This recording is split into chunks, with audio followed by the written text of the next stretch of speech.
তো hello everyone, সবাইকে স্বাগত জানাচ্ছি আমার এই নতুন ভিডিওতে। আশা করি আপনারা সবাই ভালো আছেন। আমি আজকে আসলে অনেক দিন পরে বাইক নিয়ে বেরোলাম, একটু র্যান্ডম একটু ঘোরাঘুরি করব। এখন বাজে আসলে 5টা। আমি একটু ওই যে তালতলায় যে ঘুরেছিলাম বৃষ্টির মধ্যে, ভালো লাগছিল, কিন্তু সেই জায়গায় একটু যাওয়ার ইচ্ছা আছে।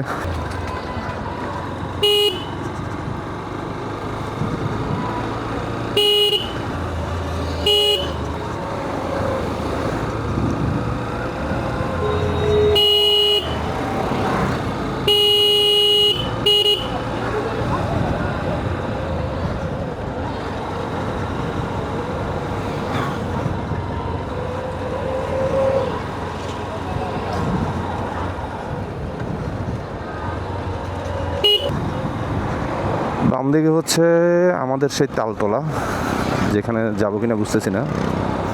আর সোজা যদি যাই তাহলে নতুন আর একটা জায়গায় এক্সপ্লোর করতে পারবো, বাট আমি একটু তালতলাতেই যাই।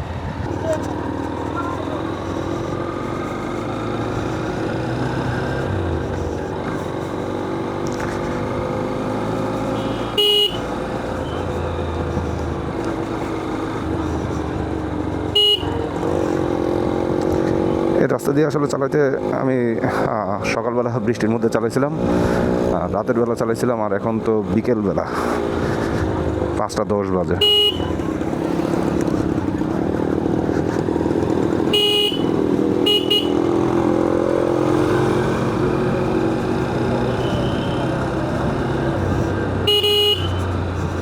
সামনে একটা ক্রুজার, কি কোম্পানি জানি না, চাইনিজ। ক্রুজার বাইক ভাল লাগে, কিন্তু এই টাইপের চাইনিজগুলো না বিরক্তিকর।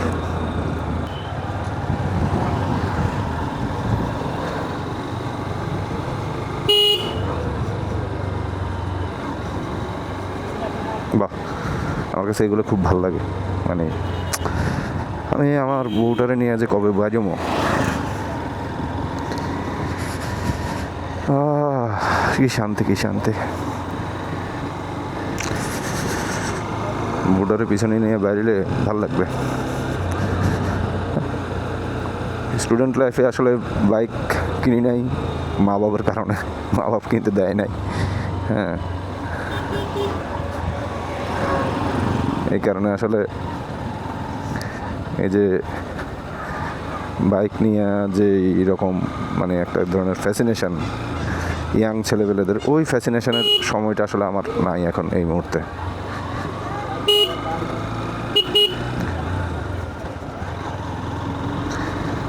এখন বউ আছে যেহেতু, বউরের সাথে নিয়ে তো বেরোতে হবে, ঠিক না? আর আমার বউ এই মুহূর্তে আছে বাপের বাড়ি, সে আসলে তখন বেরোবো তারা নিয়ে।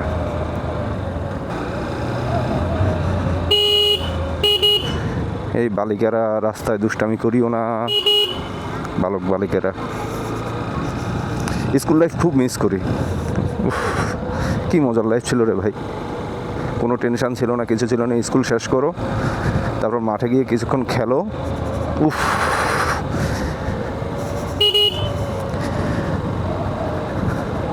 আমি পড়ছিলাম আসলে ক্লাস 5 পর্যন্ত কম্বাইন্ড স্কুলে, প্রাইমারি স্কুলে। তারপরে বয়েজ স্কুলে গেছি, মানে জিলে স্কুল। স্টুডেন্ট অবস্থায় ছিলাম আসলে আমি মাঝারি মানের স্টুডেন্ট, ভালো স্টুডেন্ট ছিলাম না, এবং ছিলাম ব্যাক বেঞ্চার। পিছনে বসে যে কি যে করতাম রে ভাই, এগুলো এখন কইতে গেলে মানে এগুলো এখন যদি শেয়ার করি আপনাদের লগে, তাহলে ধরেন সেন্সরে আটকাইব। ও ভাই,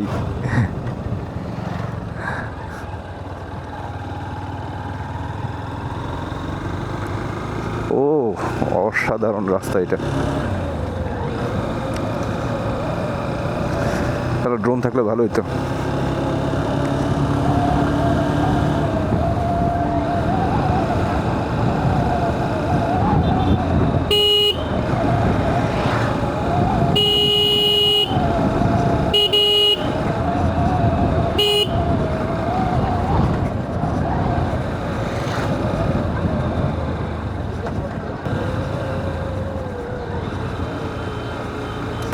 অনেক মজা করতাম। আমার ফ্রেন্ড সার্কেলের মধ্যে যারা ছিল, স্পেশালি আমার ভাই অলোক আর আমার আরেক ক্লোজ ফ্রেন্ড যার নাম হচ্ছে, তার নামও আসলে অলোক। হ্যাঁ, আমার ভাইয়ের নাম অলোক আর আমার ফ্রেন্ডের নামও ছিল অলোক। তো আমরা আসলে একই ক্লাসেই পড়তাম। আর ফাইজলামির মানে ইন্টারেস্টিং ব্যাপার হচ্ছে, আমার যে ফ্রেন্ড যার নাম আমি বলছি অলোক, তার ছোটো ভাইয়ের নাম আবার পুলক। হ্যাঁ, তো ওই যে মানে দুই ভাই অলোক পুলক, এবং তারাও দুই ভাই অলোক পুলক, মানে আলাদা রকমের একটা বন্ডিং ছিল ওর সাথে আমার। ওই বন্ডিংটা এখনও আছে। আর অলোক ছাড়াও আমার যেসব ফ্রেন্ড যারা আমার স্কুল লাইফে ছিল, তাদের মধ্যে হচ্ছে পলাশ, মাহমুদুল হাসান পলাশ অথবা পুলু, ও আমার খুবই ক্লোজ ফ্রেন্ড, এখনও তার সাথে আমার যোগাযোগ আছে। তারপর হচ্ছে আরেকজন হচ্ছে ইমদাদুল হোসেন রাজীব, যারা আমরা বলতাম সুন্দরী রাজীব, এখনও বলি, এখনও তার সাথে যোগাযোগ আছে। মানে আমরা যে যা যা করতাম রে ভাই স্কুল লাইফে। তারপরে যখন আসলে আমরা স্কুল লাইফে আমার আরও বেশ কিছু ফ্রেন্ড ছিল যাদের নাম আমি আসলে বলতে ভুলে গেছি। এর মধ্যে একজন ছিল সুমিত, ডাকনাম নিশু, আর আরেকজন ছিল দীপ, প্রিয়ম পাল ওরফে দীপ। দীপ আর নিশু হচ্ছে আমার একেবারে মানে এলাকার ফ্রেন্ড। মানে আমার যত রকম ফাইজলামি সব কিছুর সাক্ষী হচ্ছে তারা।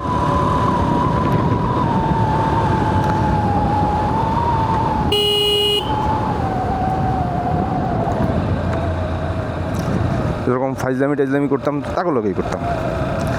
ওরা অবশ্য ডে শিফটে পড়তো, আমি পড়তাম মর্নিং শিফটে। তো স্কুল শেষ করে আইসা ধরেন, মানে আমরা স্কুল শেষ করে, আমি তো স্কুল শেষ করে 12টার মধ্যে চলে আসতাম, আর ওরা আস্তে আস্তে বিকাল 5টা বাজতো। তো পরবর্তীতে ধরেন স্কুলের মাঠে খেলতাম, অথবা এলাকার মহল্লার মধ্যেও খেলাধুলা করতাম। মানে আমরা বিভিন্ন রকমের খেলা, যেমন আমরা ইনডোর গেম খেলতাম মহল্লার মধ্যে অবশ্যই, সেটা যেমন টেবিল টেনিস, ক্যারাম বোর্ড, দাবা।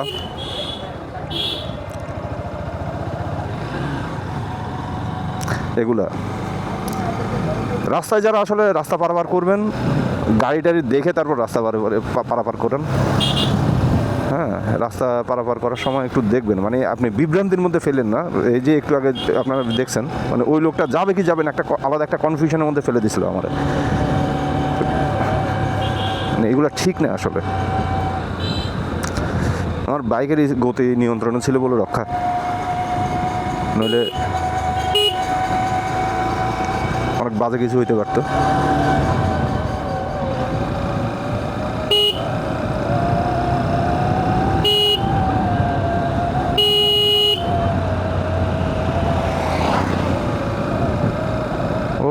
এই জায়গায় আসলে ড্রোন উড়াইতে এবং রাইড করতে যে মজাটা পাইতাম, এখন তো ড্রোন নাই।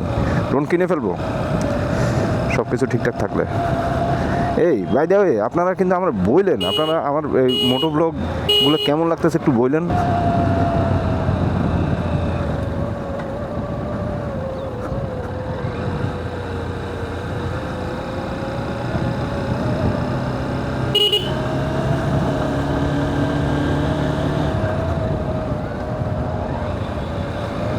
এই রাস্তাটা আজকে আমার কাছে অদ্ভুত লাগতেছে।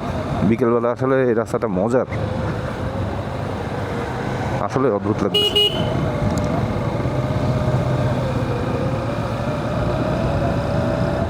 ওই ও ভাই, কিরে তুই এই লাইনে কে?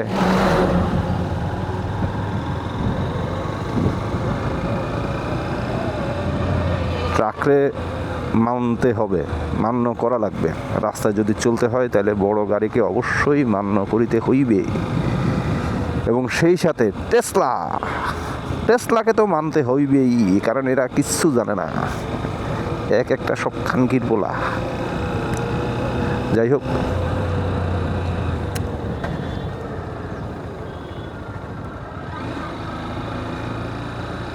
এই রাস্তায় আসলে স্পিডিং করা যাবে না। একটু আগে যা একটু করছি, কিন্তু এখন আর করা যাবে না, কারণ এই রাস্তাটা একটু ডেঞ্জারাস। এই যে কর্নারিংগুলো এত মানে সবগুলা প্রায় 90 ডিগ্রি এবং সবগুলা ব্লাইন্ড।